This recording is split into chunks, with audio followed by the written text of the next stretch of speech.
अब जो हमने पढ़ा इस टेबल में वही सारी बातें हमारी यहाँ पर लिखी गई हैं। ठीक है, देखिए, we have discussed nutrition in organism in the last session. तो हम लोग न्यूट्रिशन के बारे में, हम लोग न्यूट्रिशन कैसे लेते हैं वो हमने पढ़ा।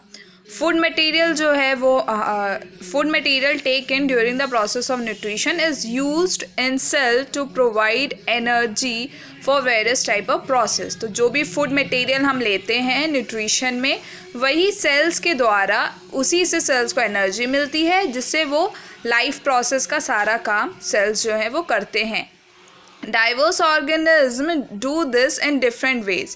तो मीन्स अलग अलग ऑर्गेनिज्म ये जो एनर्जी जो ऑब्टेन करते हैं फूड से, वो अलग अलग वेज में करते हैं। Some uses oxygen to break down glucose completely into carbon dioxide and water. तो कुछ ऑर्गेनिज्म जो होते हैं वो ऑक्सीजन का यूज़ करते हैं ग्लूकोज को ब्रेक डाउन होने में, और उससे आपका कार्बन डाइऑक्साइड एंड वाटर बनता है। सम यूज़ अदर, और कुछ लोग अदर प्लेटफॉर्म यूज़ करते हैं जिससे वो एनर्जी ऑब्टेन करते हैं।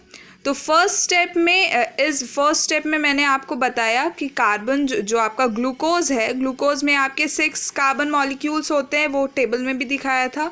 तो सबसे पहला स्टेप में जो ग्लूकोज में 6 कार्बन मॉलिक्यूल्स हैं, वो आपके 3 कार्बन मॉलिक्यूल्स में टूटते हैं, जिसको हम पाइरूवेट बोलते हैं, जो मैंने यहाँ पर आपको बता दिया कि साइटोप्लाज्म में आपका ग्लूकोज 6 कार्बन मॉलिक्यूल्स लिया हुआ है और वो पाइरूवेट बनाता है, जिसमें आपका 3 कार्बन मॉलिक्यूल्स रहता है। सेम चीज़ यहाँ पर लिखा है।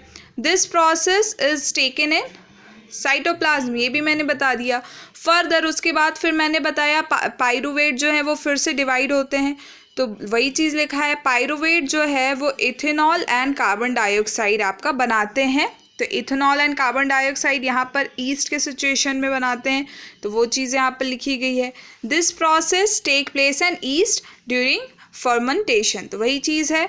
सिंस तो यहाँ पर तुम्हारा ऑक्सीजन नहीं होता, एब्सेंस होता है, ऑक्सीजन यूज़ नहीं होता, इसलिए हम इसको एनएरोबिक रेस्पिरेशन बोलते हैं।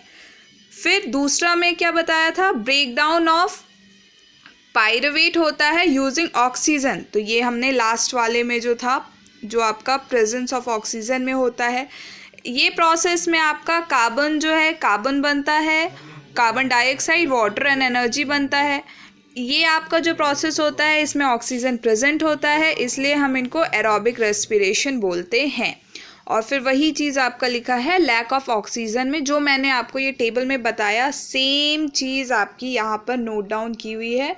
तो आप टेबल अगर समझ गए हो तो ये रीड करोगे तो आपको सब समझ आ जाएगा, तो इसलिए मैंने सबसे पहले ये वाला टेबल आपको एक्सप्लेन कर दिया था।